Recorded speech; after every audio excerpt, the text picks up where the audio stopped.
And speaking of that, I want to go a little bit into community because we talk a lot about it when it comes to book clubs, and you have a book club yourself, the Rory Gilmore book club. Can you talk a little bit about the Gilmore girls, the impact it's had on your life, and also the larger book community?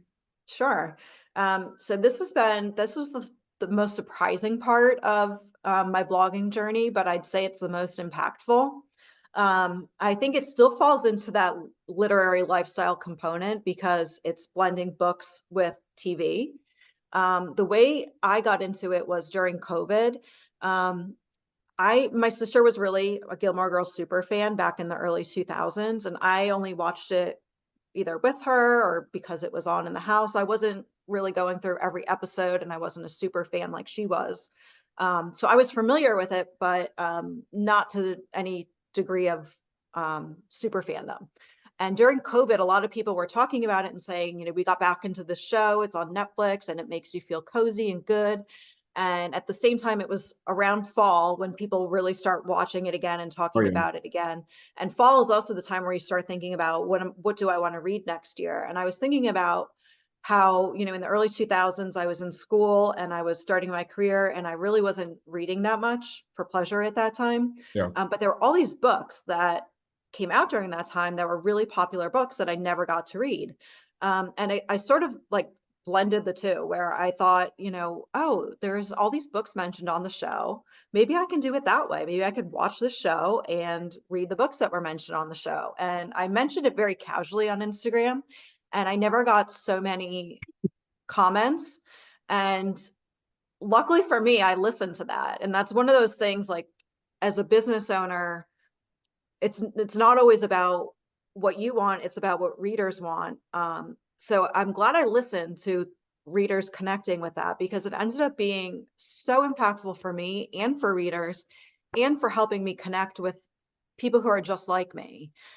Because a lot of people who watch the Gilmore Girls are also that cozy introverted homebody, people who like literary fiction, people who like to go back to the classics. So it's been the most impactful thing and the most surprising at the same time because I never set out to talk about Gilmore Girls. It just sort of came about naturally.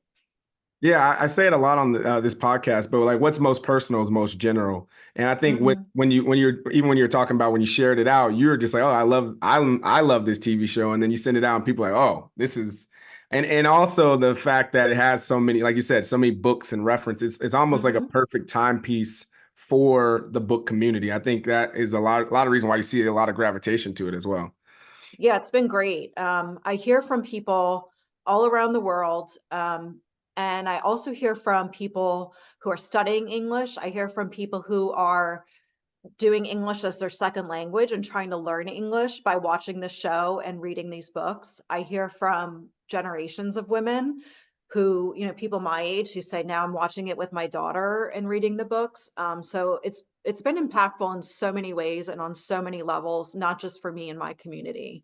Yeah, so since starting the book club, how have you been able to engage with your community and build community, or what's even your thoughts when you hear the word community?